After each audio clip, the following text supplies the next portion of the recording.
So good morning everybody, myself Acharya Vishwan. Let's start with NCERT question answer session. So the first question is 161. So इसमें है two long current carrying wires have currents I1 I2 flowing in them. They are separated by a distance of d. Magnetic force between the wires per unit length is. तो ये आपका first one यहाँ पे correct हो जाएगा.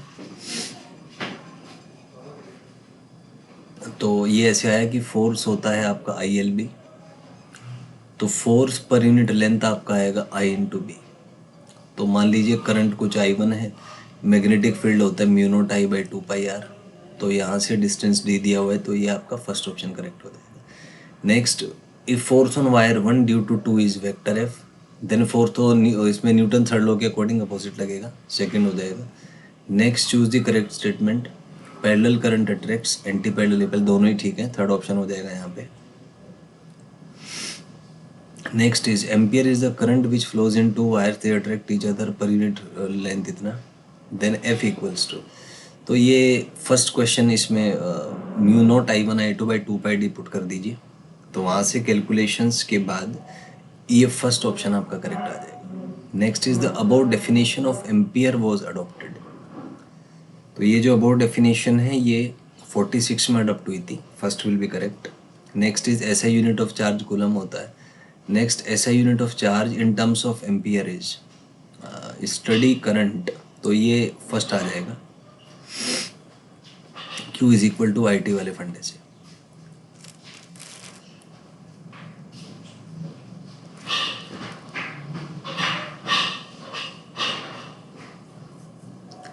Next is magnetic effects are generally, तो generally smaller होते हैं इलेक्ट्रिकल इफेक्ट से, सो फर्स्ट आ जाएगा. Next is spring is connected to a mercury column. On closing the switch, spring will compress, spring will expand, undergo cyclic compressions or none. तो इसको close करने से जो है करंट फ्लो करेगा सर्किट में. तो करंट फ्लो करेगा तो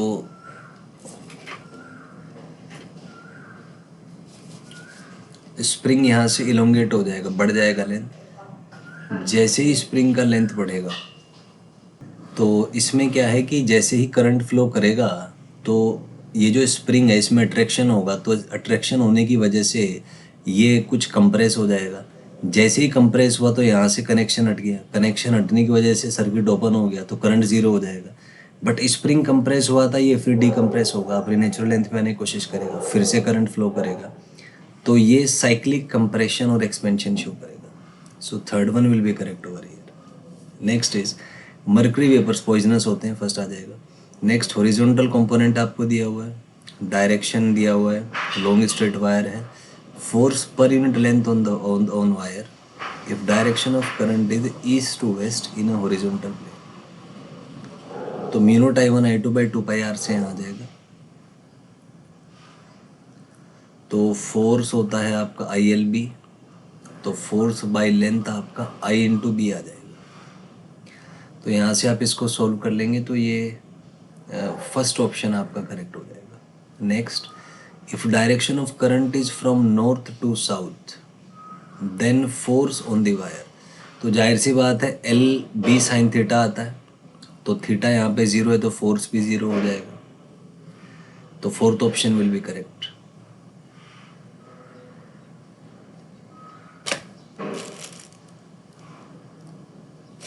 Next is, on closing the switch, loop ABCD will rotate as observed by an observer with his face facing minus z axis.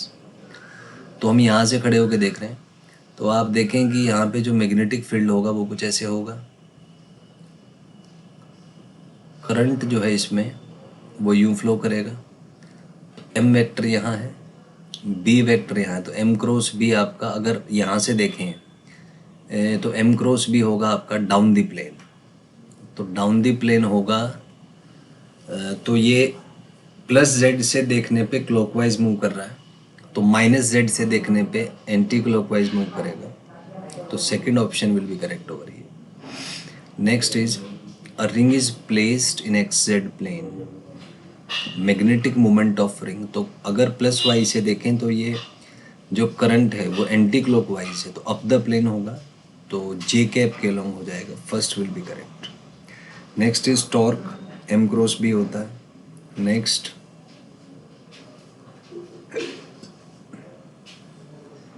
Coil में एरिया आपको दिया हुआ है, मैग्नेटिक मोमेंट, तो एन आई ए आ जाएगा, सेकंड होगा। Next is torque on a current carrying coil is zero, तो मैग्नेटिक फील्ड पैरेलल हो जाएगा, तो थीटा जीरो है, तो ये भी जीरो हो जाएगा, फर्स्ट आ जाएगा यहाँ पे। Next is dimensions of magnetic moment, तो मैग्नेटिक मोमेंट होता है एन आई ए, तो आई का डायमेंशन आई होगा, ए का एल स्क्वायर, तो ए एल टू यहाँ से आ जाएगा। नेक्स्ट ऐसा यूनिट पूछा है तो ए का एम्पियर, इसका metre square, first will be correct. Next magnetic dipole is in stable equilibrium in an external magnetic field when, तो थीटा जीरो हो जाएगा। मैग्नेटिक मोमेंट जब पैरेलल है तो स्टेबल इक्विलिब्रियम होगा। नेक्स्ट अनस्टेबल में थीटा 180 होता है एंटी पैरेलल, तो सेकंड ऑप्शन आ जाएगा।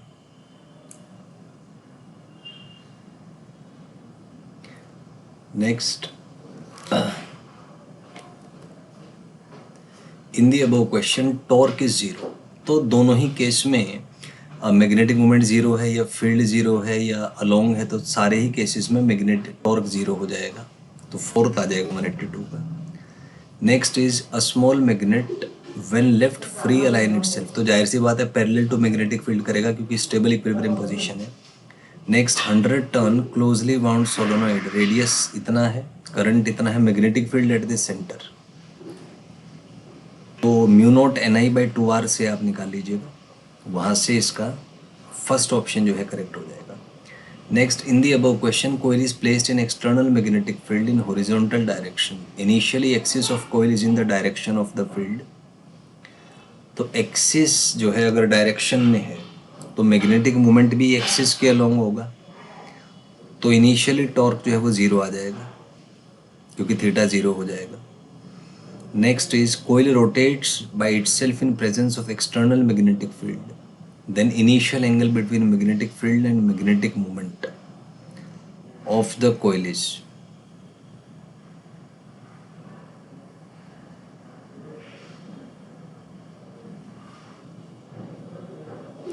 तो जाहिर सी बात है एंगल ना तो जीरो हो सकता ना 180 हो सकता, क्योंकि दोनों केस में टॉर्क जीरो है, तो इसका मतलब 90 होगा, so second will be correct over here.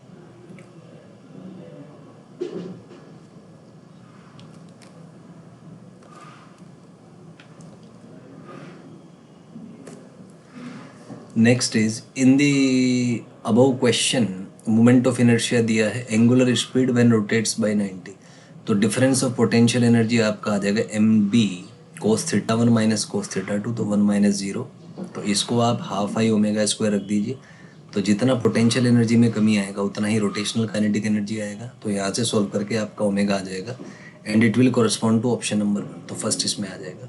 Next when the under the action of uniform magnetic field a coil can turn around itself, yes it can turn। एक मिनट, यहाँ पे turn around itself का मतलब है कि अपने ही plane में ये घूम रहा है, मतलब आपने मान लीजिए एक ये मान लीजिए एक्स वाई और जेड है, तो ये जो है लूप एक्स जेड प्लेन में रखा है, तो क्या इसको वाई एक्सिस के अबाउट घुमाया जा सकता है, तो ये कि अगर वायर ऐसे रखा है तो जाहिर सी बात है इसका मैग्नेटिक मोमेंट वाई एक्सिस के अलोंग होगा, तो जो टॉर्क होता है वो होता है आपका एम क्रॉस बी, तो इस पे जो टॉर्क लगेगा वो एम के परपेंडिकुलर होगा, इसका मतलब वाई एक्सिस के अबाउट कभी टॉर्क आएगा नहीं, तो जो वाई एक्सिस के अबाउट टॉर्क नहीं आएगा तो इसको वाई एक्सिस के अबाउट कभी नहीं घुमाया जा सकता। हाँ, वाई के परपेंडिकुलर एक्स जेड प्लेन में किसी भी एक्सिस के अबाउट इसको घुमाया जा सकता है, तो second will be correct over here. Next is ये आपको दिया हुआ है